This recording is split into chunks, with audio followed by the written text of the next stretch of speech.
தமிழ் திரையுலகம் மட்டுமல்ல, இந்திய திரையுலகம் மட்டுமல்ல, அகில உலக திரையுலக வரலாற்றிலேயே திரையரங்கில் ரிலீஸ் ஆன நாள் முதல் மீண்டும் மீண்டும் திரையரங்கில் ரிலீஸ் ஆக்கி மாபெரும் வசூல் குவித்து மாபெரும் வெற்றி பெற்ற திரைப்படங்கள் மக்கள் திலகம் எம்ஜிஆர் அவர்களின் திரைப்படங்கள். மக்கள் நடிகர் எம்ஜிஆர் அவர்களின் மாபெரும் வெற்றி திரைப்பட வரிசையில் புரட்சி நடிகர் எம்ஜிஆர் அவர்களின் வாழ்வில் மாபெரும் திருப்பு முனையை ஏற்படுத்திய திரைப்படம்.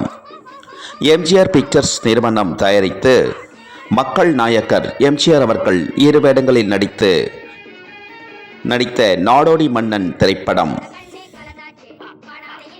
தமிழ் திரைப்பட உலகம் மட்டுமல்ல, இந்திய திரைப்பட உலகம் மட்டுமல்ல, அகில உலக திரைப்பட உலக வரலாற்றிலேயே திரைப்படத்திற்கு, அதாவது 100வது நாள் திரைப்படத்தின் கொண்டாடும் விழாவினை ஒரு மாபெரும் மாநாடாக்க, மாபெரும் ஊர்வலமாக